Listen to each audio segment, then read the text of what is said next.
Juliana Lopes, a gente olhando assim, parece que o Rio de Janeiro é às mil maravilhas, mas tem muito problema e a Prefeitura e o governo do estado têm de resolver. A gente tem visto uma epidemia de bala perdida, problemas na saúde do Rio de Janeiro, na educação. E eu gostaria também de puxar a nossa análise para um aspecto político. Eduardo Paes vem para esse mandato com uma expectativa muito grande de uma candidatura ao governo do estado em 2026.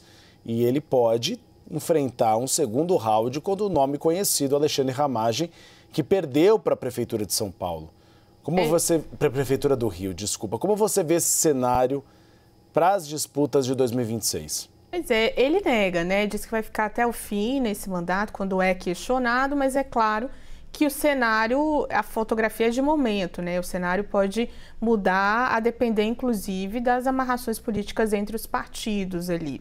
Agora, para chegar, talvez com essa força, para ser esse candidato, é importante que coloque em prática alguns pontos que são relevantes para a população, né? A gente está falando de todas essas promessas em relação à segurança pública, especificamente, apesar de ficar mais ali sob a responsabilidade do Estado, né, não do município, de fato, mas tem alguns pontos que já estão chamando a atenção da população.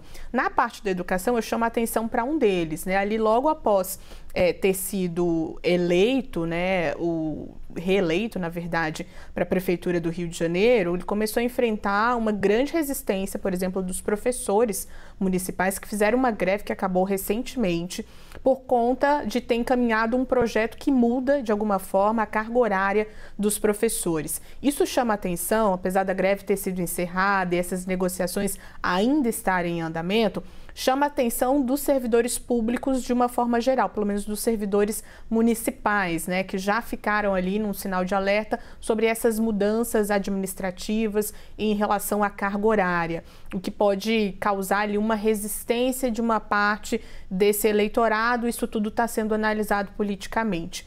E chama atenção também para a parte da economia, dos grandes projetos, porque isso chama muita atenção para qualquer político, que foram os anúncios feitos para a área da economia da Prefeitura, né?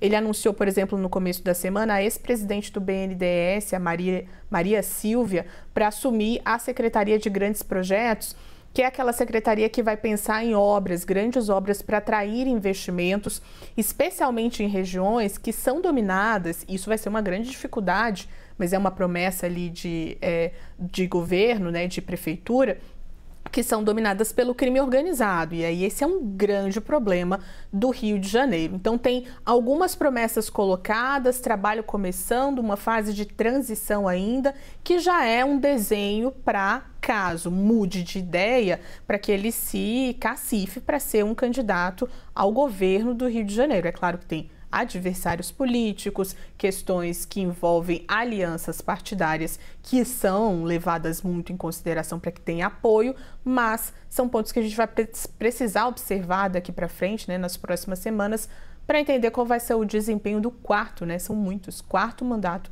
de Eduardo Paes ali à frente da capital. Convencimento do prefeito, como você disse, porque para Luiz Inácio Lula da Silva, quando a gente vem aqui no Palácio do Planalto, Eduardo Paes já é candidato ao governo do Rio de Janeiro e como vice o nome da Benedita da Silva, ex-governadora do Rio de Janeiro e deputada federal, é o favorito, uma chapa, no caso PSD e PT, mais ou menos o que Lula pretende para Minas Gerais também. O nome de Rodrigo Pacheco, Lula não desistiu ainda para o governo de Minas Gerais e tem fomentado bastante uma parceria do centro com a esquerda. Mais ou menos o que ele pretende fazer para a sua candidatura à reeleição, que Lula não desistiu de tentar amarrar MDB e PSD na sua candidatura. Vamos ver como o PSD vai se comportar. O MDB eu acho que tem mais possibilidade de um acordo.